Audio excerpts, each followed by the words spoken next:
waa maxay xaasidnimo maxaase lagu gartaa xaasidnimada waxaan oran karnaa waa laba qaybood miduu qofku ku dhasho iyo miduu gadaal ka noqdo iyadoo ay ku kaliftay inuu xaasid noqdo wadciga adag ee ku soo koray ama marxaladaha kala duwan ee uu nolosha ka soo maray xaasidnimada waa wax qofka qalbigiisa ku jirta oo ku kalifaysa qofka ama ku qasbaysa inuu dadka xasdo si walbaba ha ahaato isagoo aan ka faa'iideyn waxbana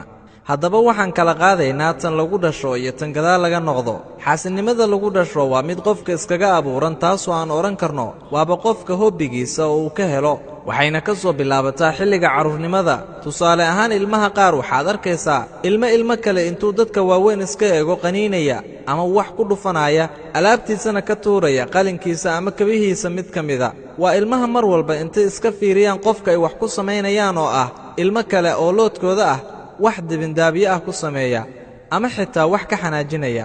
ilmahaas waxaad ka dareemaysaa waxa uu ku samaynaya ilmaha kale oo uu kaga xanaajinayo inuu ku raaxaysanayo ama uu farxad ku dareemayo haddaad ku qabato ood weyddiiso waxa ku kalifay ma garanayo wax sabab ah saas ayuu ku weynaadaa xaasidnimadiisana wuu la weynaadaa waxa ayna gaarsiisaa heer xun oo qof walibaa la naco waxa wanaagsan waxaa kale oo ay gaarsiisaa heer uu ka naxo qof walba oo wax wanaagsan haysta oo uu ku fakaro siduu uga kala tuuri lahaa ama uu uga burburin lahaa shaygaasi haddaba tan lagu dhasho iyo tan gadaal uu qofku ka noqdaaba waxa ay ka siman yihiin dhaqanka iyo wax walba oo ay samaynayaan marka uu qofku weynaado maxaa lagu gartaa qofka xaasidka ah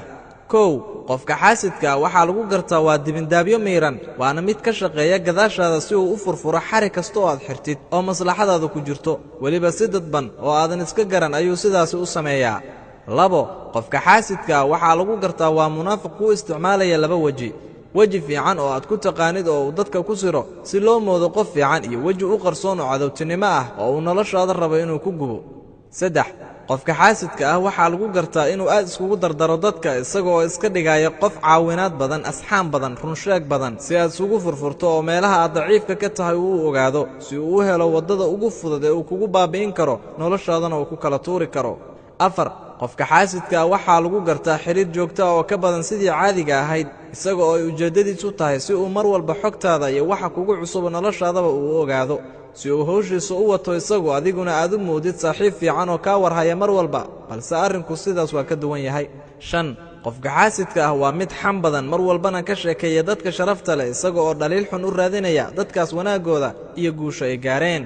lix qofka xaasidka waa qof neceb oo mar walba jecel inuu dab ka dhex shido lamaanaha isqaba ama isguursan rabo oo isku faraxsan saaxiibada isku wanaagsan oo isjecel deriska isku wanaagsan walaalaha isku faraxsan waalidka iyo ilmihiisa iyo laba qof oo kasta oo wanaag ka dhexeeyo soomaaliduna waxay ku mahmahdaa hebel waa saddex neceb toddobo qofka xaasidka ah waa mid xanuunsanaya oo ka xanuunsanaya nimcada ilaahay dadkiisa u qaybinayo ee maalinlaha ah wuxuu uu jecel yahay in khaaliqa isaga inuu wax siiyo oo dadka oo dhamme aysan waxba ka soo gaarin nimcadaas dhibaatada haysata xaasidkana waxay tahay dagaal aan guul laga gaarin ayuu ku jiraa dharar iyo habeen siddeed qofka xaasidka waa mid ay ka maqan tahay xasilloonnida iyo farxadda oo aaminsan in wax kasta oo wanaagsan allah isaga ka qadiyey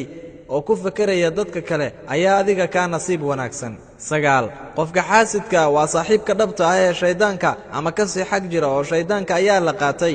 waa qof xitaa markuu salaadaha ku jiro ku mashquulsan oo ku fakeraya siduu qof walaalkiisa u damiri lahaa ama uga baabi'in lahaa noloshiisa waa qof wakhtigiisa intuu badan ku lumiya baabi'inta iyo waxyeelaynta bini'aadamka balse waa mid mar walba ku fashilma dabinta iyo xumaanta uu samaynayo guulna aan ka gaarin toban qofka xaasidka waxaa ku yar iimaanka iyo kacabsashada rabbi subxaanahu wa tacaala waxaana u fudud wax walba uu cagta ku marin karo wanaagga dadka xitaa inuu ruuxda ka jiro qofka waa ay uga fududahay koob biyaha uu cabo sababtoo ah cuqdadda iyo xumaanta qalbigiisa ka buuxda ayaa ilowsiisay alla kacabsiga iyo wixii uu la kulmi lahaa maalinta qiyaame kow iyo toban qofka xaasidka ah waa maseerlow maseerku maaha keliya kan ay kala maseeraan labada isqaba ama xiriirka leh balse kan xaasidku waa maseer uu ka maseyro qof wax wanaagsan haysta qof owlaad wanaagsan haysta qof lacag haysta qof wax bartay qof sharaf leh qof qurux badan iyo wixii la mid ah haddaba kuma soo koobi karno halkan xaasidka iyo tilmaamihiisa qof kasta oo calaamadahan iyo ka badanba leh waa muhiim in laga feejignaado loona duceeyo in rabbi soo hanuuniyo waxaa kaloo muhiima qofkii iska dareema xaasidnimo yar ama calaamadahan oo kale inuu isdaba qabto ilaahayna uu toobad keeno kana ducaysto in allah ka dilo xididka xaasidnimo oo jirkiisa ku jira waayo xaasidnimadu waxay cibaadada qofka u cuntaa sida dabku dhuxusha u baabi'iyo oo dambas kaga dhigo oo kale nebigeenna nabadgelye naxariis korkiisa allaha yeelay wuxuu yidhi xaasidnimada iyo iimaanku meel kuma wada kulmaan marka qof aan iimaan lahayn xaalka uu ku sugan yahay waad garan kartaa ilaahay qalbigeenna xiqdiga iyo xasadka ka fogeeyo waad mahadsantihiin dhammaan wasalaamu calaykum waraxmatullaahi wabarakaatuh